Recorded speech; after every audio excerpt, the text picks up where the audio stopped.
Good morning, good evening, and good afternoon. This is Funny Like a Clown podcast. I'm your host, Dennis Wirth. Episode 97, February 2nd, 2021. Getting out of the year 2020, a year we'd all like to forget. Hey, as always, Funny Like a Clown podcast brought to you by G Vegas Buffalo Sauce. For the spicy, sweet, savory taste of game time, there's only one G Vegas available at www.gvegas.webs.com. We do comedy here, and on the phone, I got a guy who has made a name for himself on the Boston comedy scene. He was named Boston's best comedian by the Improper Bostonian magazine. Will Noonan, welcome to the show. Hey Dennis, how are you, man? Thanks for having me on the show. Well, no, Appreciate it. I appreciate you coming on. So let's set the precedence here. I mean, I've been having a lot of Boston comedy legends on the podcast here, and the one question I ask him at the end is, who's the guy to look for? Who's the next generation of comedy, to keep an eye out for? And your name seems to pop up more than anyone. So how does that make you feel? That makes me feel really good. And I like honestly, I want to make a joke, as is the inclination of a comedian, but that's really nice to hear in this town because like there's some amazing comedians in Boston. Like, Sure. not to bullshit, there's just some of the best I've ever met in my life live here in the city, and I look up to most of those guys, and it means a lot to me. I don't take it lightly when they say stuff like that, so I actually really appreciate it. Not to start off on such a sentimental note, but Right, but I mean, it's one thing if you can make the fans like you is one thing, but when your peers appreciate you, when the people who are doing what you do say, hey, this is the guy to look out for right here, that's the next level of a compliment right there. it's not too shabby, man. It's pretty nice. I love those guys too, and it's not a joke that I learned a lot. I mean, I've been here for over 10 years, and I love those guys, and I've learned a hell of a lot watching them. Well, you're one of the smart ones because the ones that listen and learn, those are the ones that get ahead. The little smart asses who think they know everything and they're going to tell you how to do stuff, they go nowhere, except for shooting their mouth off on Facebook about it. To that point, like Tony V, I feel like I learn from him every single time I work with him, and even during this pandemic, some of the first gigs back that I did were with Tony, and we were at like these outdoor drive-in theaters and stuff like that, and I came in with my own set of ideas about how I was going to do it after not doing comedy for 3 months. I was like, I'm going to have all this new material that I'm just gonna blow them away with, and I'm gonna razzle dazzle them. And Tony, and I did okay, and I had a good set and everything. But then Tony went on after me and did like 45 minutes, and it was Crushed like it. wall to wall awesome. Yeah, like Tony's killer. a master of the art, yeah. And it just made us all feel so good. And I was like, I'll never stop. Like I was saying it to Drew Dunn, who's another guy I really like, but I was like, you'll never catch up to Tony V, like, unless he just quits comedy. Yeah, he's got so many years at the art. I mean, the only way you get that good is to have that many years in. So, I mean, Exactly. 20, 30 years down the road, you'll be at his level. Until then, there ain't much you can do but keep trying. But that's the problem. Exactly. Most of these guys never retire. It's such a fun thing to do, so they do it till the day they die. I know, man, which is fine by me. It's like it's tough to like move I up, said, though. It's like if they don't go anywhere, it's tough to move up in the game. It is. It was. I used to really like bemoan that when I was when I was like first, getting started in the featuring and stuff like that. But it's. I think over the past like 5 years or so, you can't really say that as much anymore. Most of the guys that still do it are really good and like deserve to. Yeah, there's a reason they're still doing it. Yeah, they're the best at what they do. Right? Yeah. There was a time, maybe 5, 6, 7 years ago, where there were a few kind of fake headliners mixed into the thing who were getting some good work. Yeah. But I think all those guys retired. Yeah. They think if they can talk for 45 minutes to an hour, that makes them a headliner. Now, can you carry the crowd for 45 minutes to an hour is the question. Yeah, but exactly. That's the game we chose. It was kind of hard there for a minute, but. All right, so we got to start somewhere. Let's go to the beginning. How did you get started in comedy? I started down in New York. I'm from Milton, Massachusetts, Boston. I grew up here, but I moved to New York City in 2001 to be an actor, and then go to acting school, and then Did that for a couple years, and then I started to get into that job is like brutal. It's even harder than stand up in the sense Yeah, it's of a cutthroat business. you can't, in a sense, it's not harder to do, but it's harder to even practice it. You know what I mean? At least if you're a stand up, you can go to open mics and just get on stage. But if you're an actor, it's like you got to either get a gig or you got to get a group of people together and kind of create something. It's a huge pain in the ass, you know. So I got this job. I'd been working in bars. I was a bartender. I got this job hosting karaoke nights around the city.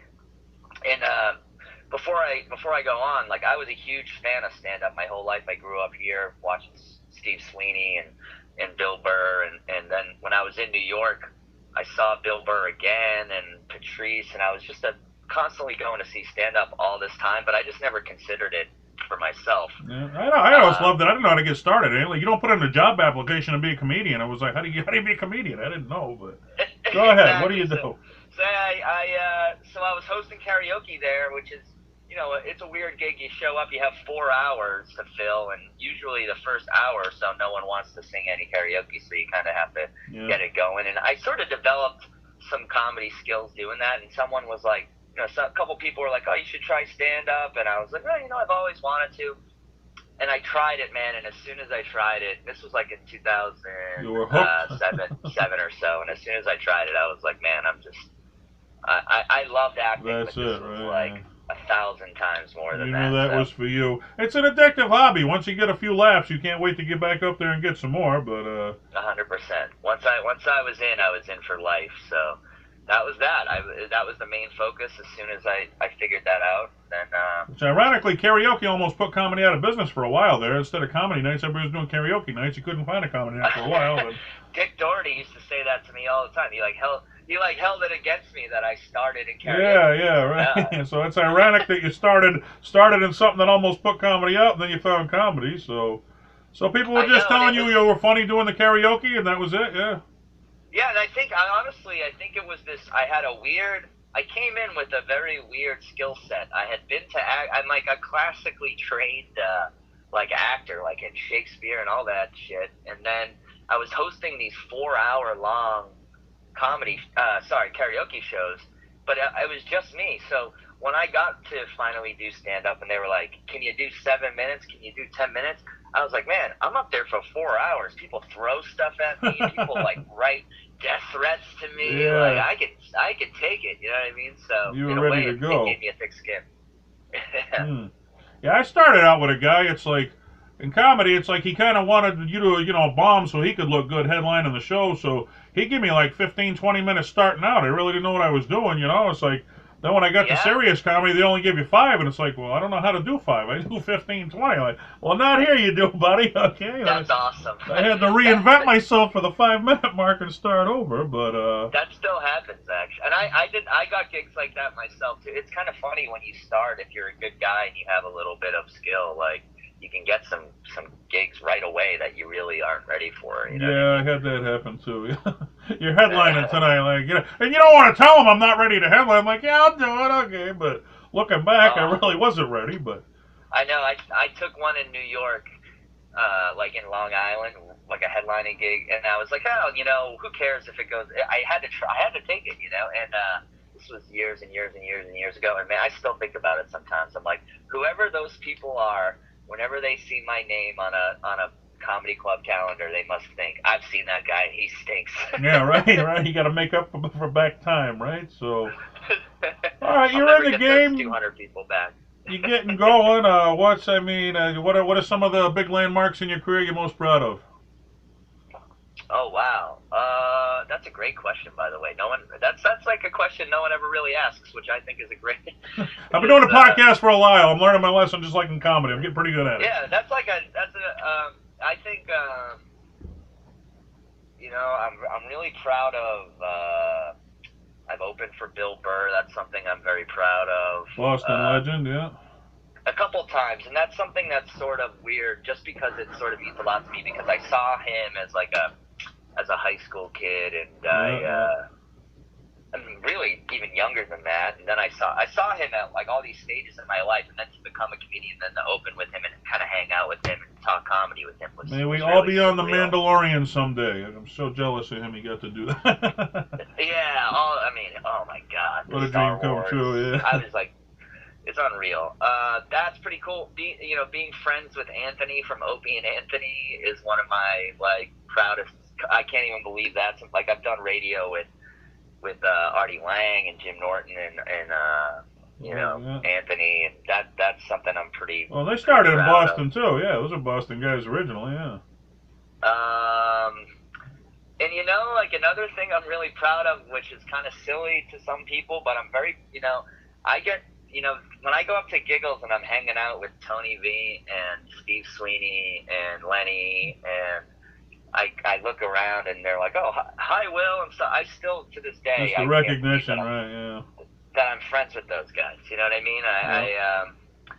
It's nuts. Like I grew up watching them. I still look up to them, and it's. I know, it's a moment. I remember. Yeah, I was a young comic. I walked in. I was doing, I think, an open mic at Giggles. I was a nobody. Then years later, I got the call from Mike Clark, Lenny's brother. Hey, you want to book Lenny in your club? I'm like, yeah, I think so. Yeah, I think so. Yeah, it's like now I'm an equal. It was just to be like that was cool. Yeah, my dad was a Boston cop for 30 years, and Steve used to do a lot of the benefits that my dad would take me to. And I was like 8 or 9 years old. You're under the table kicking rolls around, dinner rolls and stuff, and Sweeney would be up there, and it was like the very first times I ever saw comedy for Steve, and he's a nice guy. He's given me a lot of help. Like I remember the first time I did the Boston Comedy Festival, Steve and Tony, they had never met me before, and they both gave me really a lot of help, just because I was like... Yeah, they're good like that. Steve was like that for me, too. I did a local television show. I had to ask my friends to come on, and he was nice enough to come on. Once I had him on, everybody wanted to get on the show. It was like, Sweeney did it? Yeah, it was like so... Yeah, he's not like stingy in any way like that. He's really a nice guy. He is a good guy, so... Yeah. So let's talk about your career a little bit. You were the spokesperson for a Honda. How did you get that gig? Oh man, I got it the same way a lot of actors get things. It was like a big process. I auditioned a bunch of times. I had been on a nice run for a couple years of doing commercials. I've been booking a lot of commercials here and there for like Staples and Ocean Spray and some other things. So were these like cattle calls? You had to go out and stand in line to get to try out for these gigs, or? Not these ones. In my early days, I definitely did that, but I can get calls. I get emails now. You've done enough. They're looking for you specifically now, right? Yeah, I mean, especially in Boston, it's not that bad. Like, there's not that many actors in general here, and then you break it down to type, like age, guy. You know what I mean? It's like there's pretty much 30 or 40 guys who go out for the same things. But with the Honda thing, it was they didn't know really what they wanted. They didn't know if they wanted a man or a woman or whatever. They were just kind of looking at a bunch of different people. So I, honest to God, never really thought I was going to get it. It was only supposed to be for one commercial anyway. Right, yeah. So I was like, yeah, and then you must have wowed them, yeah. If you got the gig, you must have did something right. I know, and then I ended up getting the gig, and it was a really, really fun experience making it, and the people that made it and me really got along really well. Full contact advertising, and then that was like 3 years ago. And then we just kept for a while. We just kept doing another one and another one and another one. Yeah, that's the hardest thing is getting your foot in the door. Once your foot's in the door, then you can start to make little things happen, and big things happen. So. Yeah, and it's been great. It's funny how you know how it goes. Like everything cycles into itself. Like once those started airing more, people see you more, and they're like, oh, let's give him a call. He's funny. He's a nice guy. Well, I went up to Boston casting once, and I tried out for a role on Comedy Central, and it was a big guy. They needed a big guy. I'm a big guy. They needed like a town enforcer for some old show they were doing back in the Pilgrim days or whatever. So I showed up. There's only like 10 of us there. I'm like, wow, I got a 1 in 10 shot. So we're all sitting on the bench, and the lady comes out. She don't even take who's first in line. She walks down like, you and you, come in first. It's like, well, who the hell do they know? It's like, I knew right then something was in. They knew somebody. Yeah. They're pulling people out of line. I remember the day. I mean, I've been doing that auditioning stuff really, honestly, since I was like 14 years old, and Yeah. I remember sometime around, sometime around like 4 years ago, 4 or 5 years ago, they started being nice to me. They were like, "Oh, Will, how are you? Here, come on in, Will." Yeah, You know what I mean? you finally seen I was your like, face enough. You were a regular, right? I was like, wow, it only took like 20 years. Finally, you recognized me. All right. So, well, other than that, you're part of the Netflix movie The Sleepover. Tell us a little bit about that. Oh, I don't know how I left that off my proudest achievements list, because that's another thing that that just got so wrapped up in the pandemic and everything like that. I almost barely noticed that it came out, but that was super cool. I actually did get that through the same exact agency in Boston that got me the Honda commercials. That's like the future of comedy is Netflix. It ain't TV anymore. You get on these online things. That's the big thing now. Yeah, it's the future of everything, man. They have a lot of money. Like I noticed the way I've been on a lot of sets in my life, and I noticed that the way they really had no care for money. They weren't worried about it at all. Yeah, like they were like, so, oh, we got money. Like, so what is the Sleepover about? What is it? Tell us. What is it? What's the premise? The Sleepover is kind of like a Goonies type of movie mixed with James Bond. It's these four kids. They're having a sleepover, and they figure out that their mom is a spy. She's in trouble, and they got to rescue her. Okay. So where do you fit in the whole thing? I sort of get in their way a little bit while they're trying to rescue her. Oh, I see. Okay. But they trick me, and they fool me. All right. So it's on Netflix now. They can find it if they go looking for it. Yeah, you can find it, and I'm in the last third of the movie. Sometimes people go, I don't want to watch this whole movie, but I want to see you. So I say, just watch the last half hour. There you go. Yeah. So you mentioned Bill Burr already, but you did what? The Oddball Comedy Festival with Amy Schumer, Hannibal Buress, and Sarah Silverman. And I mean, what's it like rubbing elbows with these guys? Because I did a set at the Gotham once, and I was on the Late Show, and I'm just standing in the green room looking at my cell phone. I look up, and I'm standing next to Jerry Seinfeld and Jim Gaffigan. They were on the early show, and we crossed in the green room, and I was like, whoa, okay. And everybody's like, did you get a picture? I'm like, no, I couldn't be the guy who everybody's going to ask if I ask. You can't do that. Nobody got it. So, but what's it like working with these big names? Oh, man, it's always very cool. I mean, it's something I wouldn't say I've gotten used to it, but in a weird way I have. Like, right before the pandemic started, I had the same thing happen to me. I was at the Stand in New York, and there's all these guys from Saturday Night Live walking around. Right. But I'm on the same show, so I'm like, hey, whatever, it is what it is. But I know exactly what you mean. Like, one time I was at the Stand in New York, and I was at Stand Up New York, and I was like, Chris Rock has spoken into this microphone. I know it. He was here last night. Yeah. You know what I mean? Like, when you see guys like that, it blows you away. But in a weird way, I don't know. I'm trying to think of different. You learn they're human like you, because you always look at them as the big stars. Then when you meet them, but after you meet enough, you realize they're just guys like me and you who got a good break and hit lightning in a bottle, Yeah, I was gonna say, the people who I normally, with comedians and stuff, I sort of just get it now. Even though I will admit, Sarah Silverman, you mentioned her. Yeah. When I saw Sarah Silverman, I was kind of like, she's just really beautiful in person, right. And I was like, holy shit, That's a guy thing, anyway.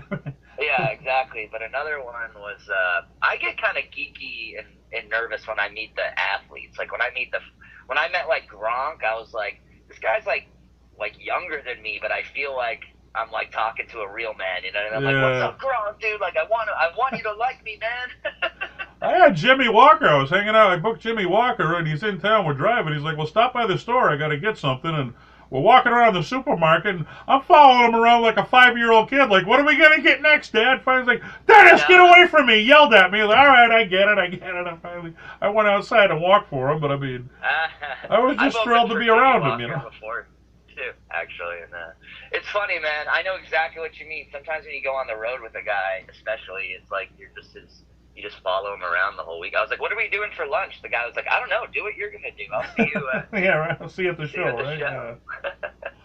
All right, so when I grew up, MTV was the thing. I mean, it's kind of, they don't even play music videos anymore, but they do have some popular shows. Ridiculousness is one, and you were on that. So how did you land that gig, and tell us about it? All right, so this is a super weird thing that happened, and I always tell people this is how you know nothing is ever wasted in your whole career, no matter what you do. Because I was just sitting on my ass like a few months ago, and I get this Instagram message from MTV. And what's funny is I was on MTV real quick right when I first started in 2007. Like like I've been doing comedy 2 months. I was on MTV for a couple seconds. Wow. Just like talking. It was so weird. They used to come. They used to grab people out of clubs and they'd have you make fun of a video, and then they'd show. It was kind of like the beginning of Guy Code. But anyway, I'm sitting on my couch. I get an Instagram message from MTV. It's their verified account and everything, and it's like, we want to use one of your old vines from like 4 years ago on an episode of Ridiculousness, and we'll give you like $500. Wow. And I was like, okay. How did they come across that from 4 years ago? Wow.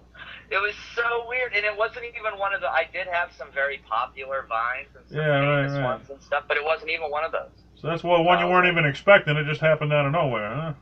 Just came right out of nowhere. So I was like, oh, that's great. In a year where nothing's going on, and I also said, I'm a comedian. I could just come down there and watch it live and comment on it, and they were like, well, we don't even have anyone on the show anymore. We just air the clips. Yeah. So I was like, that's a comedian, and you're trying to parlay it into something bigger, man. That's good thinking right there. I like that. Yeah. Always. Right? And I got a couple guys I can break down. Yeah. We're making it into a big thing here. All right. So also you were on Laughs on Fox TV, I guess. Tell us a little about it. I don't even know what Laughs is, but tell us about it. That was really cool. That was one of those, you know how it is. Like, this is how I knew we were in kind of another comedy boom a little bit, because these like TV shows were popping up left and right, like these 5-minute, do 5 to 7 or do 10-minute spots.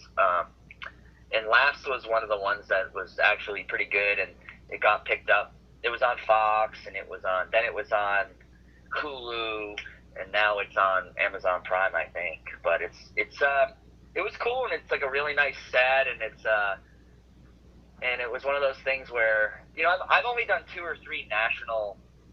So what is it? Just your stand up, or what is the show exactly? Yeah, it's stand up. Oh, okay. So some of your stand up good on the show. Okay. Yeah, it's like a stand up showcase type of show. The way they do it is they have like sets. They would set up. At a show in New York, a show in LA, a show in Texas, and then film everyone, and then they'd cut them together into 1 hour. So how did they find you out of all the comics out there? I don't know. It was one of those. It was probably one of those, like, they kind of picked up a bunch of us from Boston. It was like me and Corey Rodriguez, and I think Tony hosted it actually, and I'm trying to remember. But it was one of those random kind of. I imagine it had to do with John Tobin and Laugh Boston probably set that up. Well, I mean, you earned your way into rubbing, elbows with the biggest names in Boston comedy, and you do that long enough, something good's bound to happen, right? Yeah, I've been lucky to. I mean, it's like a good town. I think if you work hard, if you're a hardworking comic, the older people or the people that have been here a long time, like, they respect that. Yeah. And even if you're like, there's some guys who drive them crazy, and I know they still work them because they're funny guys who work hard. So yeah, I'm like, if I can do that, I can. A lot of young comics ask me that. What do you got to do? You got to work twice as hard as the guy ahead of you. That's the only thing. I mean, if you ain't willing to put in the work, you're not going to get anywhere. Yeah, it's hard. I mean, people, you understand. It's like people really want to see the end result. Like, oh man, you got the best job in the world, and you get paid to joke around. It's like, dude, for like a solid decade, I was making no money. You don't know what it took to get there, right? Yeah, everyone's giving you the sideways eye at family parties, like he's a loser or he's making no money. You know what I mean? He thinks he's a comedian, That's the road you travel. Well, here's one. I mean, I guess every comedian was keeping an eye on this when it was going on. They had Gotham in New York City, which is one of the biggest clubs down there. They were doing comedy live, and I guess you were on one of the shows. How did you finagle your way into that one? Every comedian would have liked to have been on that one. that was a really cool gig, I must say. And that I got that one randomly from, dude. So this is how random, everything you do matters. So remember that show, Community Auditions? Yeah.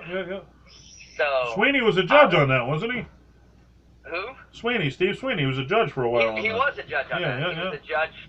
He was a judge on the one that I was on, and Joyce Kohalik too was the other judge. So I went on that show. I came in second place, right? Yeah. And second place was a feature spot at Levity Live in New York State, which it's like an hour outside of the city. So anyway, I win this feature spot. They're the same people that own Gotham, so I win the feature spot. That weekend I featured for Orny Adams, and from that gig I ended up getting a headlining spot later on at Levity, which ended up getting me on the Anthony Cumia show and being friends with him. And also I got the Gotham thing through those guys too, so it was all from this. A little thing turned into something big. Wow. Community auditions, that's corny, da-da-da, you know what I mean? And then who knew, right? I got all this stuff from doing that. You never know what's going to lead to what, That's even these big stars. They say they hit lightning in a bottle. You never know when it's going to happen, and little thing really turns into something big. And wow. You never know. I always tell this to people too. You never know who's going to see something that you did. You might think it's. People are picky at the beginning of their career. I don't know if I want to do commercials, or I don't know if I want to do this or that. And I'm like, dude, just do everything. Do whatever people offer, and you'd be surprised if someone sees you in a commercial, they might want to put you in a movie or something else. One thing doesn't equal another. Just get out there. Well, you mentioned movies. That leads me into my next question here. I guess you're an international comic. You're known in Europe. And forgive me if I mispronounce this, correct me, but for part of the Katie Ford film series? Well, that's all right. Correct pronunciation. So, tell us about that. Shown in Germany, Spain, France on PBS, and we all grew up watching Sesame Street, so if you're on PBS, that's a good thing, but how did that come about? It's another random sort of acting story. I auditioned for it. They film these German movies. They're more like Lifetime movies. They're just these romantic kind of 90-minute TV movies, and they film them, even though they're set in New York City usually, or Cape Cod, and they film them here in Boston and on Cape Cod, and they kind of pretend it's New York, and they film usually 3 full movies in one summer, and they did it for years here in Boston. I think they still do, and the funny thing about Germans is they don't really have. They can't. First of all, they can't fly the entire cast. They'll fly the stars over here, but the rest of the small parts they fill with local people and then they dub our voices over. Now, is there any way people here could see this, or is it just airing over there? Is there online any way you can see it? They're on YouTube and they're on my website, willnoonan.com, but they don't air here. Okay, so you've never actually traveled over and performed in Europe and all these places. It's just... No, it just shows there. Okay, so they're filming over here and they're showing over. I've been to Europe, but I didn't do stand-up there. I see. Okay. But this acting, these... So I was in 3 or 4... No, I was in 3 of these German soap operas, so it was every once in a while a German person will stop me, or a Spanish person will stop me in downtown Crossing and recognize me from one. Oh, well, that's cool. Yeah. That happened to me once with my mom. They're like, "You're Dennis Wirth of the Comedy Kitchen. Like, can I get a picture with you?" I'm like, "Yeah, sure." My mother's like, "That's so cool." I'm like, "I don't know if you say so." One time I was on a date with a girl years ago, and a guy did that, and I was like, "Man, I could kiss you, man." Yeah, made you look good on the date, right? Yeah, that's good for you. I was like, I could give you fucking $50. All right, here's your $20. You earned it, man. All right, thanks, right? All right, well, yeah, I didn't know. I mean, somebody's played. I mean, I guess Germany, Spain, France. Well, even Spain. I don't know. I mean, I was looking at my stats for the podcast. I found out that 5% of my listener base is in Israel. I didn't even know comedy was a thing in Israel. That blew my mind. I'm like, I didn't even know they could understand English. Or I mean, See, there you go. You never know. That's exactly what I was saying. You never know where somebody Yeah, somewhere. I have a lot of people in England and the UK. There's a lot of Ireland and England has a huge stand-up comedy fan base right now.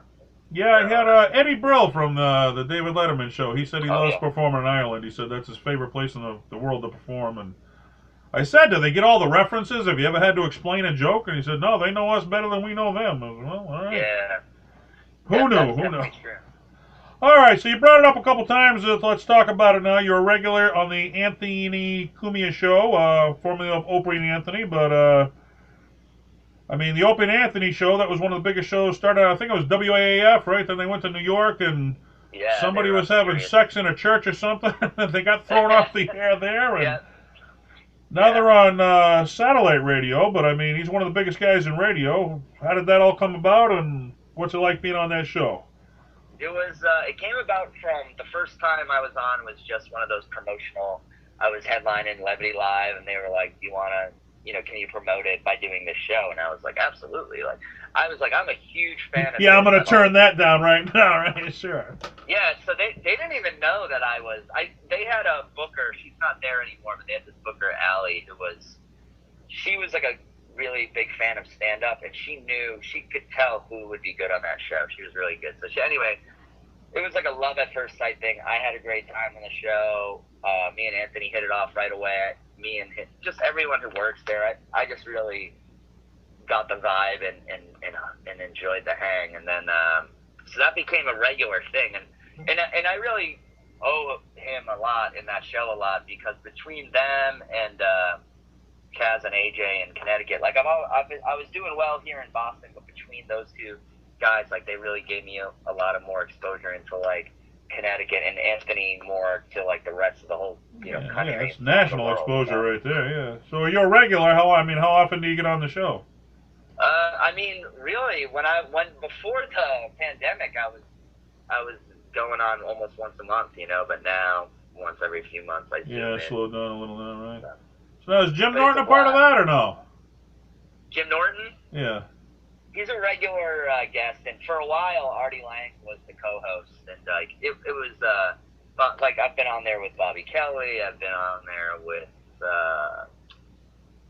I mean, just so many different people. Yeah. The craziest time was when I was on with Jim Norton and Artie Lang and Anthony, and I was like, I can't even believe I'm this. Pinch me, is this happening? Yeah, right, yeah. Those are the moments you got to remember. That makes you a better comic, though, so you're doing something right when you hit a moment like that, right? Well, yeah, and if it wasn't for hanging out with Lenny and Steve and Tony, I probably wouldn't have known what to do. But I was like, I'll just shut up and laugh and occasionally toss something in. Smart move. All right, so we mentioned the internet's the future of comedy here, but you got a YouTube show called The Noonan Show. Tell us what's that all about. Yeah, that's every Thursday at noon. That is me and my friend Paul do this show. It's just kind of a podcast, talk show. We talk about the news and joke around for an hour. It's pretty light, but it's good. My friend Paul does an amazing job with the production. We got if you watch it on YouTube, it's a beautiful looking show, and it's a lot of people watch it while they work around the house or just chill during the day, and it's been growing. We have a big Patreon audience now. So do you have a subject matter that you talk about, or what is it? Just anything goes? We sort of talk about, at the first 10 minutes, I kind of just talk about what's going on with my life or whatever, and then after that, we'll just talk about, the news stories of the day. And then we have a segment called Speaker of the Blouse, where we talk about a woman who's over 60 that's still hot. It started with Nancy Pelosi, because we realized that Nancy Pelosi has an amazing rack, even though she's 85 years old. So we only things a guy would notice. Huh? There you go. All right. Well, now is that separate? Because I know you also got an iTunes podcast called Highly Pathetical with Will Noonan. Yeah. So that's kind of on hiatus right now, but that's my podcast that I was doing for years just by myself, and I will bring that back soon. But so did you have guests on, or was it just you just talking about stuff yourself? Hypothetically was a podcast. It's actually very cool because it's old, and it starts out when I started doing it when I was an MC and a feature, and I did it every week as I was kind of moving up. and it's kind of like talks about what that's like, and You can follow the how, adventures, just listen to that, how you got to where you are now, right? yeah, a lot of people still. I haven't put up an episode in like a year, and it still gets a ton of downloads How many because episodes did you if do? oh yeah, what are How you many gonna say? episodes did you do when you did do it? How many did you have in? Oh, hundreds. I don't even know. Like I think 300 or something. I Oh, mean, I did 300. it for Okay. years. So you did it for a while then. I would do it when I was driving to gigs in my car. Like I would do it. Started off doing it on my phone, and then I moved up to a nicer recorder. And I honest to God, I heard Bill Burr say it was early in podcasting. It was Bill Burr and Joe Rogan were doing an interview, and Bill Burr said, "Oh, this podcast has just made me so much better at stand up. Like They are taking over, yeah. Yeah, he's like, and that's all I needed to hear. I was like, well, all right, if Bill Burr does this to get good, I'll do it too. Good enough for me, yeah. Why are there so many podcasts? Because that's what everybody's listening to. That's why. I mean, Exactly. even look at Joe Rogan. They said Joe Rogan, he has more people that tune in than the Tonight Show has access to, even if they wanted everybody to tune in. So, I'm talking about a worldwide base. That's the way to go, right? Yeah, I mean, he's got better advertising numbers than anybody right now anywhere on earth. Yeah, what was it, 100 million to move to Spotify? May we all be so lucky. I'm selling buffalo sauce. I love G. You're next. You're next. You never know. I'm having fun anyway. But maybe 50 million. Maybe I'll get to Israel someday and check out my listener base over there. Who knows, you know? But Exactly. Well, you did a daring thing because the day of the comedy album is gone, but you put out some comedy albums. What are those called, and how successful have those been for you? Those do all right. I mean, I'm glad they're there as a like you said. The days of the comedy album are kind of over, but I was like, the free downloading, you can't make no money off them, so people aren't doing them anymore. Yeah, exactly. I grew up listening to them, though, and I'm proud of the two that I have. The first one I did in 2013, I knew it was kind of like that stage. I was like, I'm just done with all this stuff as a comedian. I'm like, I'm getting better at comedy, so I was like, I just want to like get this stuff recorded and have it. Right. And it ended up being a good thing. I got my first one. They're both on Sirius XM, and they both get played a lot. But they're still a good advertisement, till right. I mean, you know, if you're on Sirius, you're getting out there for sure. Yeah. Yeah, there's a couple good tracks on both of them, and yeah, I'm real proud of them. And I really think when I'm an old man sitting on the porch, I'm gonna love listening to those. Yeah, you'll be remembered. Even your work lives forever. You know, you don't, but your work does. But how did you get it on Sirius? Was that through the Open Anthony show with connections to them, or how did you get it? No, that was that was another thing. The little moments in life. I was in 2010. I was in the Boston Comedy Festival, and a young intern there. This kid, he was my age, but he was like young. He interviewed me for Sirius XM because of the comedy festival, and he was like, "Hey," after the interview was over, he was like, "Just for the record, I think you're really funny. Like, if you ever want to send me something, don't be shy about it." So I was like, okay. So then I recorded the album, and I was like, I have an album. He's like, okay. He put it on for me, and before I knew it, it was on the air. So what's the name of the album? The first one is Surpriso, and the second one is Hypothetical. I named it after the. Yeah, I remember I was working with Chance Langdon, who's another Boston guy, and it's like, geez, I worked a bunch of shows with him, then I'm listening to Sirius one day, and his name come on my dashboard. I'm like, Chance, that's Chance! He's on Sirius, get out! I'm like, that was the coolest thing, yeah. It's wild, and it's a cool thing they do for us comics, I think. A lot of people, the people who are diehard still listening to stand-up comedy in their car, like, that's how they listen to it. A lot of people listen. A lot of people who have come to see me, like, say, "Oh yeah, I heard you on Sirius, and I saw your name like on a flyer, so I came." Great advertisement, too, yeah. Yeah. All right, so you're busting your ass in Boston, you're busting your ass in New York, you're worldwide, things are going good for you, you're rocking and rolling, comedy's your thing. Boom, this pandemic hits and puts us all out of business. What's that been like for you? It's been shitty. I think I'm lucky. I consider myself really, really lucky. I'm luckier than most, really. I got this gig with Honda, so I've been, at first nothing was happening, but I was at least doing the radio spots for them, and we managed to film a couple spots. So, like, I still had A lot of guys lost 100% of their income. Yeah, I just right. You lost know, like they lost a 50%. portion. So, I mean, have you done any live shows at all? Or, I mean, I know they got the online shows now where they got the parking lot Yeah, shows where they beep their horns or flick their lights. Is that for you or not something you get involved I've with? done them all. I've done them all. I've done every Yeah. type of show there is. I've Uh-huh. done the parking lots with the cars. I've done the empty clubs with the cameras. I've gone up to New Hampshire a bunch and done I've done movie theaters full of people. That's like in New Hampshire, that's allowed. Yeah, so how's that adjustment? I mean, what's it like doing an online show, say, compared to a regular show? It's really hard. It's not, you know, it's not even close to the same. Yeah. Like as when you do the one in your house where like you can kind of hear them laughing, it's a little bit nice.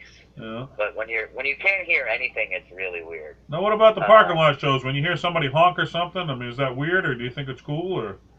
It was kind of listen.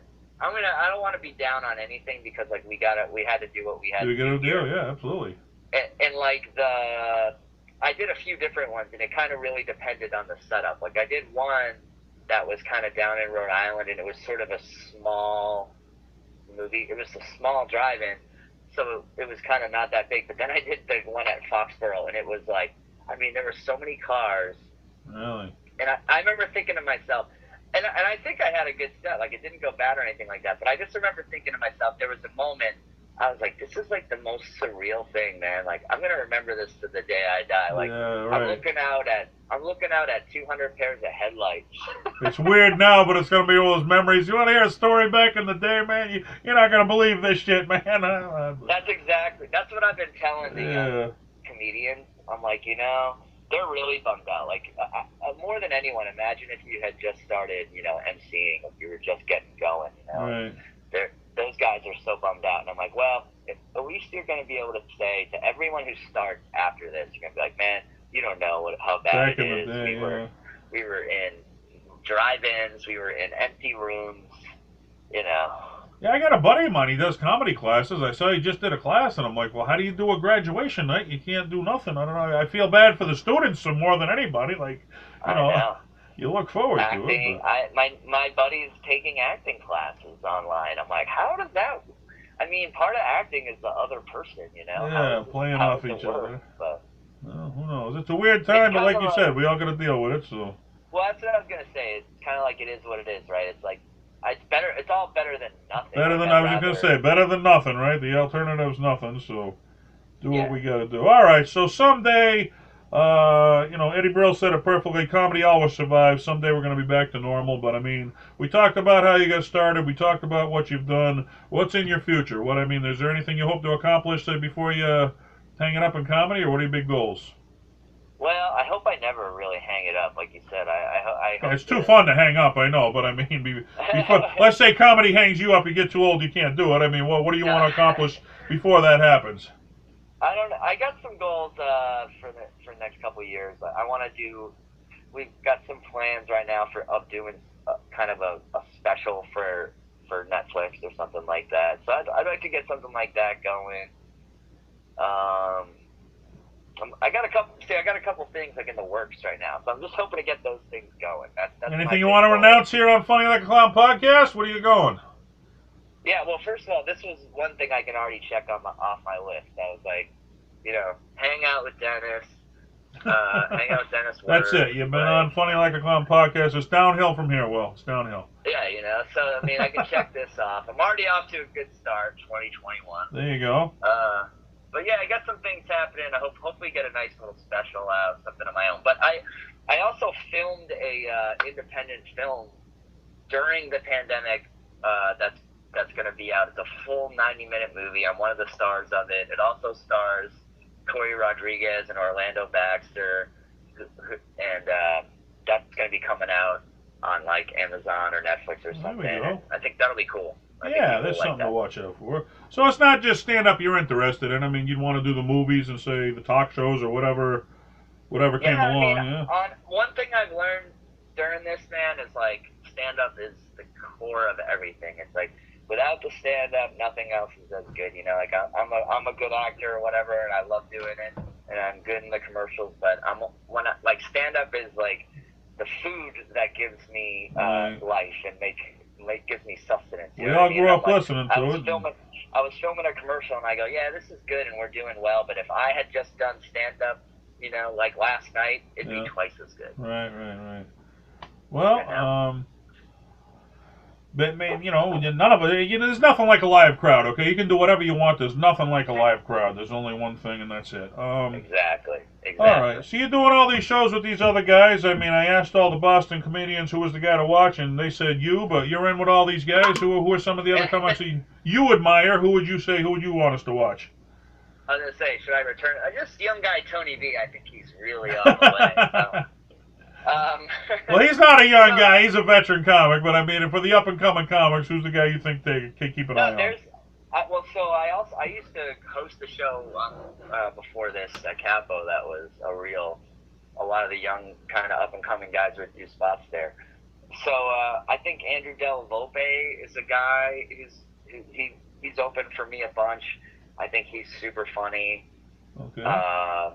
There's this dude Rafi Gonzalez who's from Western Mass who's finally kind of getting noticed now. He's super funny.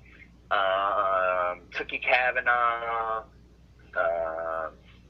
Dan Hall, Jimmy Cash, Jonathan Tilson. There's a lot. I actually think it's funny, as we were talking about, there's a lot of legends here in Boston. Right. And they're getting old or whatever, or some of them, but like you were saying, but it's like there'll never be a time where there's not.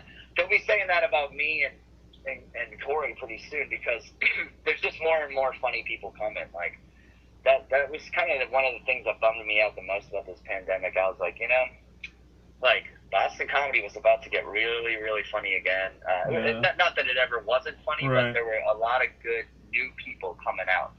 Well, there's more comics than there is comedy. That's kind of why it got to be cutthroat because, there were more comics than there were shows and everybody was competing for it. It turned into a cutthroat business where you wish everybody could be friends. Instead, there's circles, and if you're in that circle, you can't work for this one, and it's kind of childish, but that's the way it is, Yeah, and, it's funny. It's not as much like that anymore, I don't think, but there's different types of bullshit now, It's just like who's friends. I mean, I guess it's all the same. It's that kind of thing never changes. Yeah, that's been going on forever in comedy. All right, well, I got my final question for you here. I started out with a lot of guys, and I ain't tooting my own horn, but I've done a lot better in comedy than they have, and I told them, ain't because I'm funnier than anybody else, it's because I outwork everybody. I work twice as hard, but, I mean, you're obviously doing something right if all this good stuff happened for you, so if another young comic came up to you and said, well, what's your advice? What advice would you give them? Oh, man. Well, people do ask me that all the time, and I think the advice is very simple, and no one ever wants to hear it, but it's just you just gotta get up on stage as much as possible. If it's an open mic night, if it's like someone asks you to host, their band is playing a show, an auction, anything you can do to sort of get yourself really comfortable in front of people is good, because that's the thing your friends see, and you should do comedy, when your friends are telling you you're funny and you should just stand up. You got to make it so you're as comfortable around a crowd of people as you are in front of your friends. And that can take years, so you better get started and start today. That's what I always tell people. There it is. Mic time, mic time, mic time. Good advice. All right, Will Noonan, thank you so much for being on Funny on Clown Podcast. I appreciate you taking the time out, and I wish you luck in the future. Dennis, thank you, man, and I hope to see you soon, man. Hopefully we'll see each other in person. And I hope they give you a big hug and a kiss. I hope so. Someday we'll be back to doing what we all love to do. When this pandemic gets by, we'll be back someday. I'll see you then, Will. Exactly. Thanks, man. I'll see you soon, brother. Be good. Bye-bye. All right, Will Noonan, Boston comedian, making a name for himself, and hey, outworking everybody on the scene, and good things are happening for him, and that's why. Because when you work hard, things happen for you, and if you sit by the phone waiting for it to ring, you can look outside and see a gloomy day, or you can look outside and see a bright, sunshiny day. It's nothing to do with the day. It's what's inside of you. It's how you want to look at things. So be positive. Positive things are going to happen. Be negative. Negative things will happen. It's all up to you. This is Funny on Clown Podcast. I'm your host, Dennis Wirth. Till next time, keep laughing, folks. Good night.